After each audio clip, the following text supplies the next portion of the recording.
In NBA 2K21 Next Gen, we've gotten a ton of new badges, and when I first saw them, I had to learn them myself.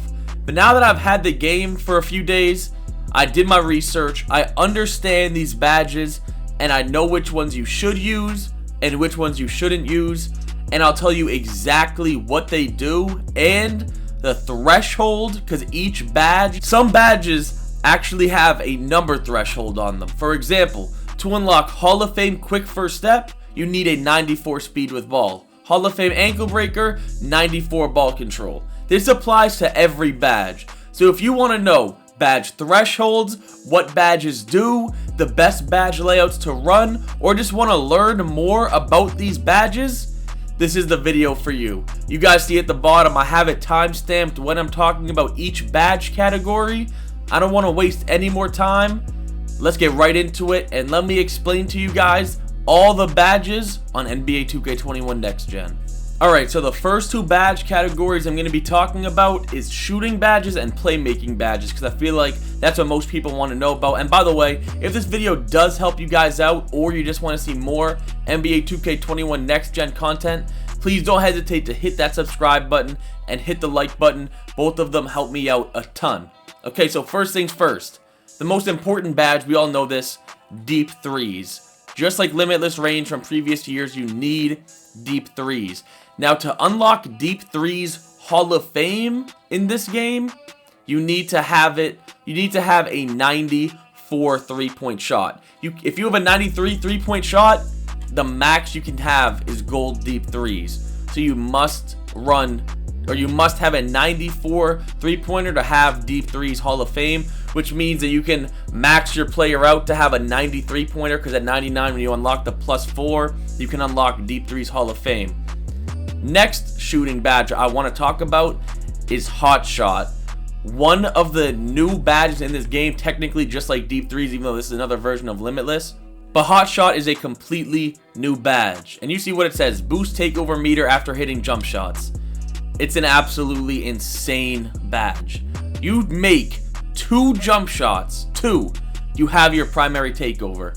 You make 3 jump shots, you have both takeovers. And if you make 4 jump shots, you have team takeover. Probably the most overpowered badge right now. It's insanely good. The next badge I'm going to talk about, Hot Zone Hunter. A very, very important badge if you want to be able to shoot consistently. Obviously, you got to get your hot zone so that this badge actually activates. But Hot Zone Hunter just makes you shoot way more consistently. It was in the game in 2K20 and 2K21 current gen. Everyone knows about Hot Zone Hunter if you played those 2 games. Consistently been one of the best shooting badges in the game. Definitely recommend this badge. The next badge I recommend is Deadeye. These are all kind of our tier 1 badges, the badges that I think you should use, like in order. Deadeye Hall of Fame. The contest system as of right now on November 13th is very weird. It's really hard to explain the contest system, and you hit a lot of contested shots. I'm talking about 30%, 40%, even 50% contested. You can hit those shots. And Hall of Fame Deadeye will only make it so you hit those shots more. Definitely recommend Hall of Fame Deadeye. Just like, well, actually not even just like Hot Zone Hunter. I'll say just like deep threes. It's been in the game since the beginning. 2K15, 2K16. It's been in every 2K since then. So we all know what Deadeye does. I shouldn't have to explain it much further. Green Machine. These are your 5 tier 1 shooting badges. Every year, there's about 5 tier 1s, and this is what it is. If you have 20 shooting badge points, these are the 5 you should have on Hall of Fame. If you don't have 20, I would recommend deep threes, Hot Zone Hunter, Hot Shot, Hall of Fame as your first 3. And then these 2, you don't have to put Hall of Fame if you don't want to. I know not every build unlocks deep threes Hall of Fame, but you must max that out. You must max Hot Zone Hunter out. And then I would recommend maxing out Hot Shot, whatever you can do. But let's get back to talking about Green Machine. Just like 2K20 and 2K21 current gen, one of the best shooting badges in the game. Part of the core 5. And that just means you make 2 green releases in a row, you have a higher chance to shoot another green. So if you combine all 5 of these badges, You should be shooting lights out, especially since everybody should have over a 93 pointer this year. These are the 5 core shooting badges, and these 5 cost 20 total badge points if you run all 5 on Hall of Fame. So remember, Deadeye, I'm gonna say it in order: Deep Threes, Hot Zone Hunter, Hot Shot, Deadeye, Green Machine are the 5 tier 1 shooting badges that everybody should use in this game. And now there's a lot of tier 2 badges, as you can see. I actually have, let me see, 1, 2, 3, 4, 5, 6, 7, 8 tier 2 shooting badges. Blinders is a new badge they added in this game, and you can see it's whenever somebody's either next to you or behind you. If they get a contest, it's basically the Deadeye, but you get a lower penalty when they do that. Blinders is a good badge that if you do have more than 20 shooting badges, you can put on. But Catch and Shoot, Corner Specialist, Set Shooter, those 3 shooting badges are for spot up builds, okay? Set Shooter, Corner Specialist, Catch and Shoot. If you're a stretch big, if you're a shooting lockdown, if you're a shooting center, these 3 shooting badges are also key. If you don't have that many badge points to put on Set Shooter and Corner Specialist, I would recommend Catch and Shoot after these 5 core shooting badges. Okay, now Circus Threes is the next shooting badge I want to talk about. I don't really know that much about this badge. I'm pretty sure it's just if you tap X after, you guys know what I'm talking about, a difficult shot, and you take a 3-pointer, it's a higher chance of going in. I barely know anybody that does that. Maybe Ticino. Ticino may be the only person using Circus Threes at a high level, but most other people, 99.9% of other players, don't play like that. So Circus Threes you'll never really need, but it's not a bad badge by any means. Difficult shots. You don't really take a lot of off dribble shots this year. Oh, and I've just noticed this right now. Look at what it says at the bottom. Improves the ability to shoot difficult shots from the dribble from mid-range. So Circus Threes is basically difficult shots, but from the 3-point line. So if you like to fade, difficult shots and Circus Threes are 2 badges for you. I don't fade. There's no point in me using either of those badges. Rhythm Shooter and Tireless Shooter are 2 more badges I want to talk about. Tireless Shooter isn't bad, but this year you don't need stamina to shoot. You can be completely blinking and still hit your shot, which wasn't the case in 2K20. It was harder to hit your shot when you were completely drained. This year, it doesn't matter. So Tireless Shooter, not as important. And then Rhythm Shooter, you can see improved shot taking after breaking down your defender. Basically, after you get an ankle breaker, Rhythm Shooter will activate if you take a wide open jump shot. But getting an ankle breaker raises your chances of greening anyway. So I don't think this badge is that impactful, but it can be decent if you have, say, 30, or if you hit Legend and you get 40 shooting badges. And I didn't see Volume Shooter down here, but this is also a tier 2 badge. It's actually pretty good, but you don't want to force a bunch of shots up, so I would put this also in the tier 2 category. And then the last 5 badges, I just put Bronze, Antifreeze, Fade Ace, Ice and Vein, Sniper, and Slippery Off Ball. Just don't ever use these badges. There's no point in using these badges when all the other shooting badges do exist. And I forgot to talk about Stop and Pop and Clutch Shooter.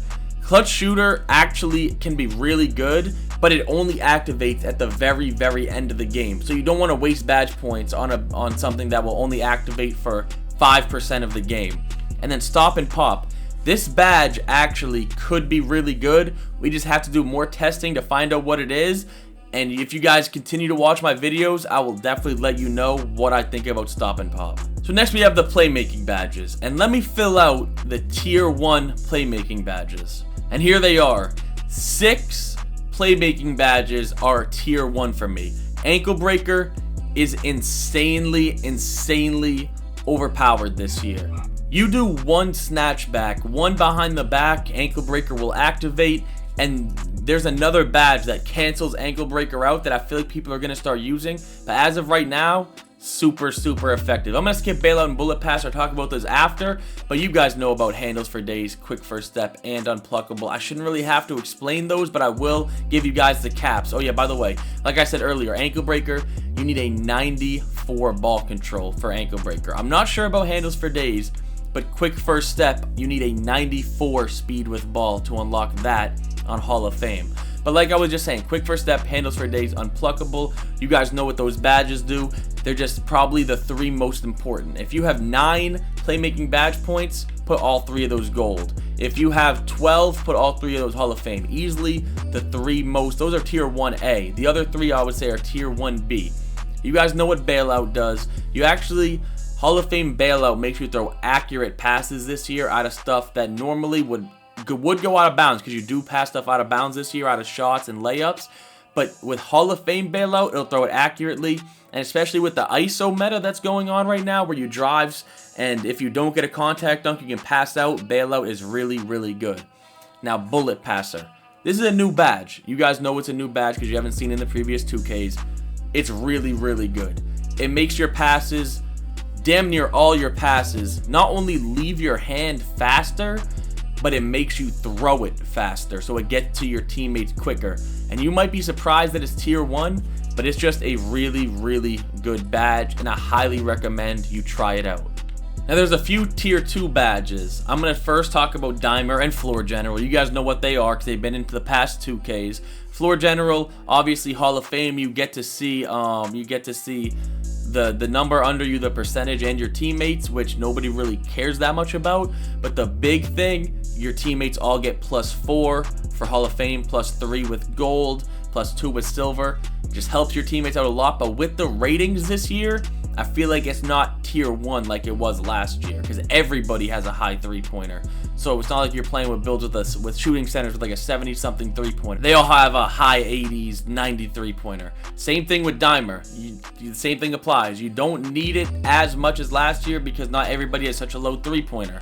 Now, Tight Handles and Space Creator are the tier 2 playmaking dribbling badges. They still work, don't get me wrong, they still work, but they're just not as effective as Ankle Breaker, which is why I don't put them in tier 1. And you can use them if you have extra playmaking badges, but I wouldn't prioritize them over something like Ankle Breaker, which this year is crazy good. Special Delivery, a new badge this year, kind of, because it's basically flashy passer from last year. But there's really no need for it because of the Hot Shot badge. Yes, you'll just get it even quicker, but like I said, it's just kind of excessive, and there's no point in wasting playmaking badge points on this badge when you have other badges you can put it on. And then Needle Threader, just like last year, it just makes it so passes are less likely to get stolen. But if you don't throw bad passes, you don't need Needle Threader. It's not super important. I would just put it in the tier 2 category. And lastly, the tier 3 badges, also known as the badges you really shouldn't use. Break Starter, especially as a guard, this is really just for rec or 5v5 Pro-Am. Downhill is good, but once again, it's for rec or 5v5 Pro-Am. Relay Passer, only for 3s, rec or 5v5 Pro-Am. Literally useless on the 2s court. And then Stop and Go. I just have never ever seen this badge be super useful, so personally I wouldn't recommend you use it over the other badges like the ones in tier 1 and tier 2. But that's it for the playmaking badges. There goes my shooting, there goes my playmaking. I'm gonna talk about finishing, and then finish it up with defense. Let's get into it.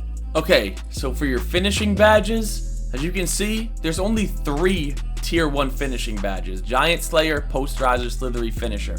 Most builds are not going to have more than 10 finishing badges, and if you don't, I would recommend Posterizer and then Slithery Finisher.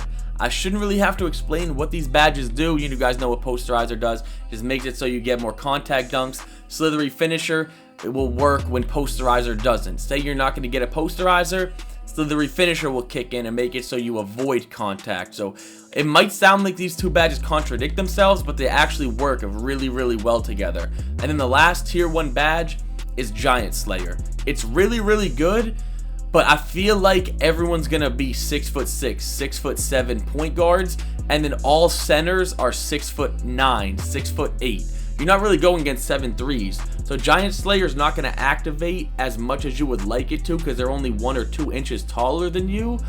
So it's a great badge, but the tiers of the height don't matter as much. Now for your tier 2 finishing badges, you have Acrobat, Fearless Finisher, Heat Seeker, Lob City Finisher, and Pro Touch. Acrobat, same as 2K20 and 2K21 current gen, makes it so whenever you do Euros, whenever you do acrobatic layups, it just makes it easier to do. Fearless Finisher is basically, I forget what the badge was called. Oh, Relentless Finisher. Fearless Finisher is basically Relentless Finisher, but they just renamed it to Fearless Finisher. Lob City Finisher, lobs are OP this year. Whether you're a guard, a center, lobs are OP this year, you're going to want to use Lob City Finisher. Heat Seeker is the hot shot, but for dunking, I just don't think it gives as much. But that's why I put it in tier 2, because it's still really good, because all you really want to do this year is dunk. Dunking is so OP this year, so every time you do it, you'll gain additional takeover. And then Pro Touch, whenever you don't get a dunk and you do a layup, if you do time it well, Pro Touch will just make it easier for you to make that shot. A pretty good finishing badge, not quite tier 1, which is why it's in tier 2. And then this is the tier of badges you don't really want to use. Not horrible badges, but there's just no point in putting these badges on when you have the tier 1 and tier 2 badges. You see highlight film, boost teammates takeover meter after dunks, not really that important. Rise up makes it so you get more standing dunks instead of standing layups, not that important. And then teardropper, there's no point in doing floaters when you can get a contact dunk every play. And then I left these badges off because these are badges for centers. If you're a guard, you don't use these badges. But if you are a center, these are pretty good badges for you. Drop stepper is decent. I've seen that be pretty good this year. Putback boss, always good for inside centers. Back down Punisher, if you're a post scorer. You guys know we hate post scorers around here. These are all pretty much post scoring badges. So if you're a post scorer and you clicked on this video hoping to learn about these badges, well, I'm not telling you. And by the way, I forgot to mention, but for Hall of Fame posterizer, it requires a 94 driving dunk. So if you upgrade your dunk to a 90, once you hit 99, you'll get Hall of Fame posterizer. And Hall of Fame posterizer is just absolutely broken in this game. I highly recommend you try and get that on your player. And here we have your tier 1 defensive badges. I want to remind you, this is for guards. Obviously for centers, it's different, but for guards, these are your tier 1 badges. First, I'll just talk about Clamps, Intimidator, Pick Dodger, Pickpocket. You guys know, those are pretty much the 4 best defensive badges in the game. Clamps, 100% the best defensive badge. If you can get that badge, max it out. Next, Intimidator. Whatever you can max your Intimidator on, you put that, whether it be gold, whether it be Hall of Fame. If you can unlock Intimidator, max that out. You can see it just makes people miss shots more often. Next, Pick Dodger. Always going to be a tier 1 badge in case people use screens, but with how much people are ISOing, I don't think Pick Dodger is going to matter as much this year. And then Pickpocket. Obviously, we know what Pickpocket does. If you can spam max on somebody and you have Hall of Fame Pickpocket or Gold Pickpocket, you're gonna get even more steals. Rebound Chaser. Now, you guys are probably wondering why for a guard would this be tier 1? Remember, I have a 6'7" guard I ISO with. I like playing with shooting centers. When I pass to them, I get so many offensive rebounds if they miss. At 6'7" with high rebounding and Hall of Fame Rebound Chaser, it's really hard to out-rebound me if you're the opposing guard. And lastly is this new badge, Ankle Braces. I was telling you guys earlier about Ankle Breaker, of how much that badge, how OP that badge is this year. Well, Ankle Braces completely cancels it out. My player has not gotten broken one time this year because right now I run Hall of Fame Ankle Braces. I saw how OP Ankle Breaker was and I realized this is a must-have defensive badge, especially as a guard. Now for guards, this is what I would say your tier 2 badges are. Tireless Defender, obviously, so you don't lose as much stamina when you're defending.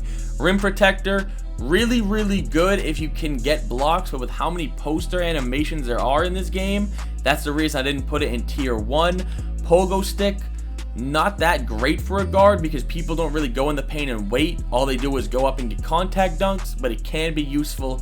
Interceptor, we all know what Interceptors does. It's been in the game for years. Makes it so you just get more passing lane steals. Really good if you have high IQ on defense. And then Trapper, if someone's setting screens, you and your center come up, hold LB, trap them. This has been a glitchy badge for a couple years now. And then the rest of these defensive badges are either for centers or I wouldn't use them, right? Something like Off-Ball Pest, I don't see a reason to use. Clutch Defender, definitely don't see a reason to use. Hot Stopper, it's not horrible, but I just don't see a reason to use it. Heart Crusher, I haven't put enough testing into it to really tell you guys what it is. You guys know brick wall, box, completely just center badges. If you're a guard, you don't use either of these. And same thing with post lockdown. This is for centers when they go up against post scorers. And that's it. I hope this video helped you guys. If 1, you wanted to learn more about badges, 2, you wanted to learn the thresholds to unlock the badges, or 3, you wanted to know which badges you should use. And if it did help you with any of those things, please do not hesitate to drop a like or subscribe to the channel. It does help me out a ton. But with that being said, I hope you guys did enjoy the video, and I'm out.